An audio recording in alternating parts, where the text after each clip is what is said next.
welcome to our podcast. It's great to be back with you to discuss an interesting topic today. What we'll be discussing this time, can anyone guess?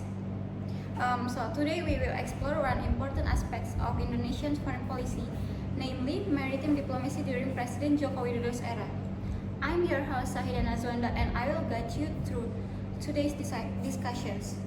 Get ready to listen to insight as we break down interesting topic on Indonesian foreign policy during Joko Widodo's era and have discussions with the perspective of my fellow friends. Let's start this podcast with an introduction, please. Hello everyone, I'm Nicole Amrianto, excited to be here. Hello, my name is Fabiola Yanis. It's an honor to contribute in this conversation. I'm Rangga Putra, looking forward to sharing insight in this conversation. And I'm Rasa Harsyo, glad to have the opportunity to participate in this discussion. Now if we talk about the implementations of maritime diplomacy that has been carried out by President Jokowi, this initially became controversial because some parties support but some did not support it.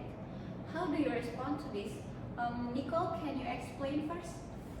Okay, thank you Najwa for allowing me to answer these questions. In my perspective, the maritime diplomacy that has been launched by President Jokowi will have a positive impact on Indonesia. As we know, this maritime diplomacy aims to strengthen the main points of state direction through the World Maritime Access, which can be used as a direction for national development. Maritime diplomacy can also help build a positive image of Indonesia in the international world, especially in handling plastic waste in the sea, which has become the world concern and spotlight. Even so, maritime diplomacy has several opinions from the community regarding the positive or negative of this policy. Excellent, Nicole. And it's true plastic waste has become a hot topic of conversations around the world, and it's something that needs to be addressed quickly. Sabila, can you break down the more detailed information on this policy? Absolutely, Najwa. I agree with Nicole's statement by seeing that maritime diplomacy carried out in the Jokowi era can have a positive impact on our country. In addition to those already mentioned, I would like to add that maritime diplomacy also encourages the development of maritime infrastructure and connectivity, building sea tolls, seaports, logistics, and shipping industries, as well as maritime tourism.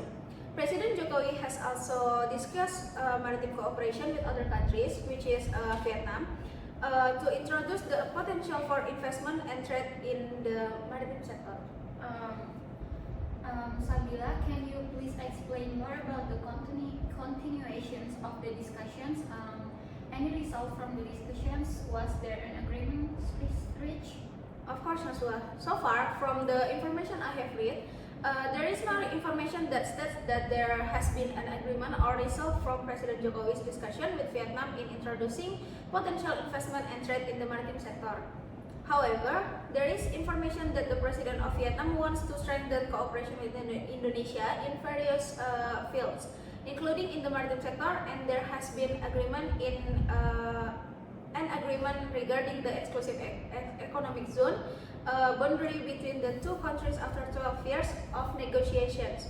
In addition, President Jokowi has also invited Vietnam businessmen to invest in Indonesia, including in the capital city of the archipelago.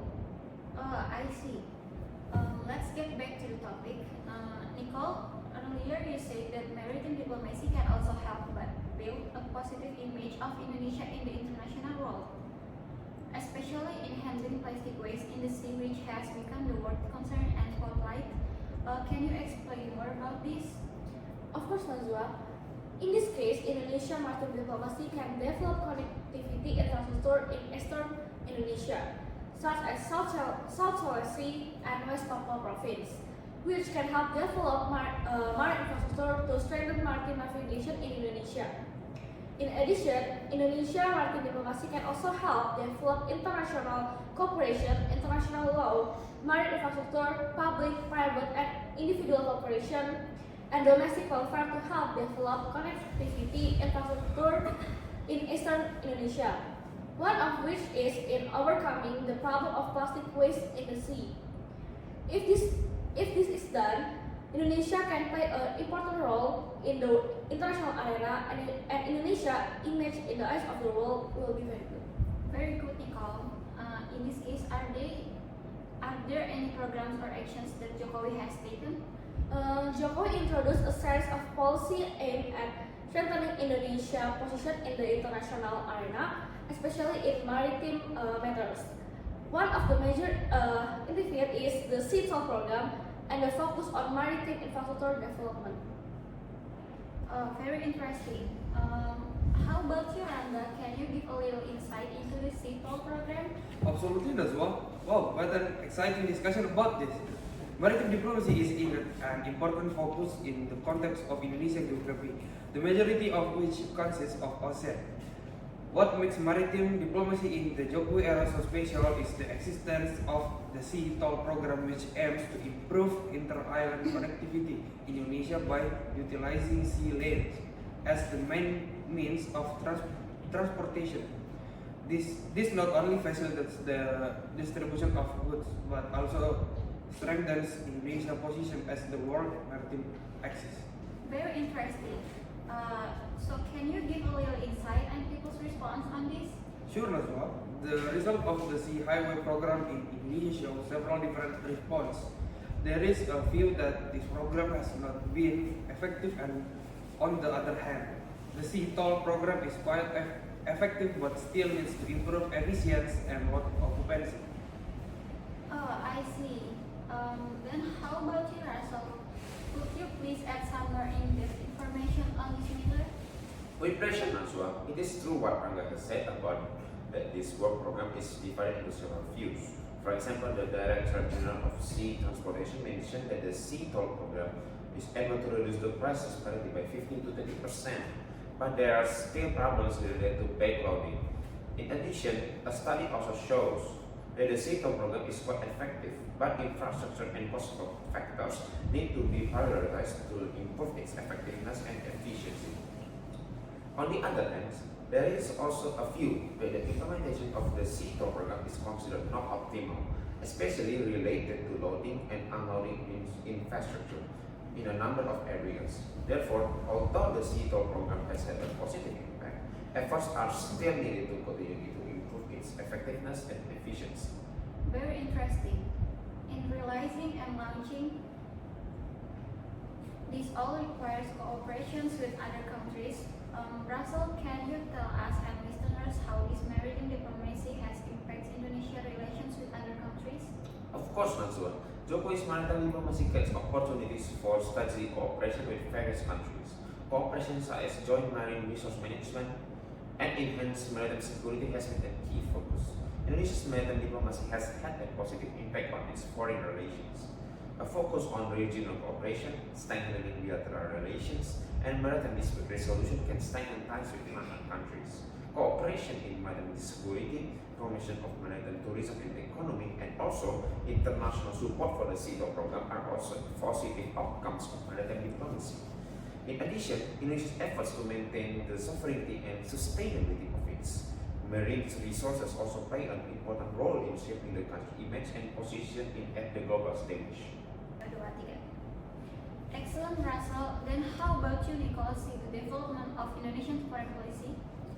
In my perspective, the development of maritime diplomacy during Joko Widodo's administration shows several important aspects that make this issue one of the main focus in Indonesia's effort to strengthen maritime sovereignty and build regional cooperations.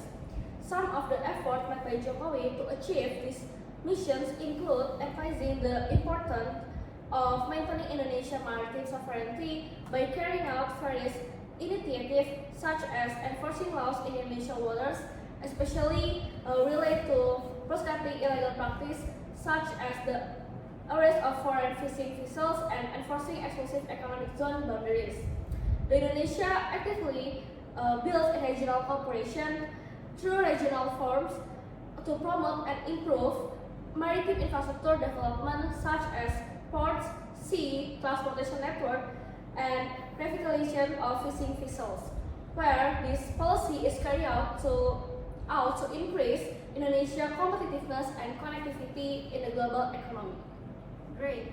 What about you, Sabila? Can you add Of course, Najwa.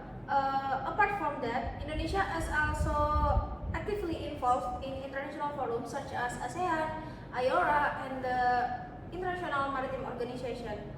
This will encourage Indonesia to contribute to the formation of joint policies related to the maritime security and sustainable use of marine resources. Therefore, with the various efforts that have been made, Jokowi continues to strive to build a solid foundation to achieve Indonesia's vision as the world's maritime axis. It cannot be denied that challenge will always be there. However, the development of foreign policy in Indonesia, which has occurred under the leadership of Jokowi Dodo, through this time diplomacy, Indonesia has demonstrated a strong commitment to prioritizing national and regional interests. Great, Sabila and Rangga. How do you see maritime diplomacy can change the paradigm of Indonesia's role at the global level? Thank you, Raga. For me, Indonesia's role in the global maritime diplomacy in the Jokowi era also include encouraging environmental preservation, encouraging maritime cooperation, encouraging maritime economic cooperation, actively participating in international maritime organizations such as the International Maritime Organization (IMO) and the International Hydrographic Organization (IHO), as well as advancing maritime affairs diplomacy as the global maritime axis. Indonesia also supports regional and international initiatives such as the Blue Economy and coordinates maritime affairs with the Department of Human Resources. This active role in maritime diplomacy contributes to Indonesia's global presence in maritime affairs. Therefore, in the era of Joko Widodo administration, maritime diplomacy played a central role in making Indonesia a key player in global issues by emphasizing sustainability, peace, and maritime economic empowerment. Indonesia is strengthening its position as a power that play an active role in shaping the world future. Excellent, Rangga. You said that Indonesia actively participates in IMO and IHO. To what extent is Indonesia involved in international maritime organizations? What impact does this involvement have on foreign policy? Russell, can you help me to explain more about this? Oh, of course, sure. Indonesia is an active member of international maritime organizations such as IMO and IHO. Indonesia managed to maintain its position as a member of the IMO Council in 2024 to 2025 by obtaining a majority vote. This shows international recognition of Indonesia's role in the maritime sector. In addition, Indonesia also actively participates in the IHO and IMO, which shows its existence and strong bargaining position in establishing international maritime outlines and policies. Indonesia's foreign policy is influenced by its involvement in these organizations. This strengthens Indonesia's position in international forums related to maritime issues and allows Indonesians to actively participate in the formation of international policies and rules that encourage economic growth in the marine and fisheries sector. Therefore, Indonesia's participation in IMO and IHO provides benefits to international policies and helps the progress of the marine fisheries sector. Excellent, Russell. Maritime diplomacy was one of Indonesian foreign policies in the Jokowi's era. Did you hear about the summit that was held? Yes, of course, I know about the summit. Yes, of course. Yeah? Yes. Yay! I was also happy when I found out. Nicole, can you tell us a little bit about it? Sure, Nazwa, I have been so excited. Indonesia hosts the high-level meeting of the Archipelagic and Islands States Forum Summit held in Nusa Dua, Bali Province on October 11, 2023. And was attended by leaders and delegation from 15 member nations and various international organizations. The meeting aims to discuss maritime and environmental issues, particularly related to climate change and plastic waste in oceans. Through the ACE Summit, Indonesia also invites other countries to maintain unity and cooperation in dealing with maritime and environmental issues. That's right, Nicole. The ACE Forum Summit aims to promote Indonesia's maritime potential and enhance cooperation between maritime industry players at home and abroad. What do you think about this, Nicole? In my perspective, maritime events such as the ICE Forum Summit, the International Maritime Exhibitions, and conference in Indonesia on October 17 until 19, 2023, and Indo-Pacific International Maritime Exhibitions, which will take place on November 4 until 6, 2025, which serve as a platform for interaction between stakeholders in the maritime sectors. It shows that President Jokowi is truly developing and implementing his desire to defend Indonesia's maritime territory. Thank you, Nicole. And I want to ask Russell, what is your critical view of the A Summit which will be held later? In my own personal opinion, A Summit, which consists of mostly articulated island states, is that the problem in the A Summit itself currently is that the lack of a great power in exerting a greater influence and moderating the shape of power in the issues and discussed within the A itself. Most of the countries predominantly attended the event is what I could describe as small and less influential countries. And yes, this is also included the United Kingdom to compare to the more Western contemporaries. I believe that due to the size of Indonesia and its own personal resources, I believe this country has the right to lead and accommodate accordingly in facing the multiple issues that will be discussed within the summit itself. Okay, my Russell views that Indonesia has large resources and can deal with various issues that will be discussed at the A Summit.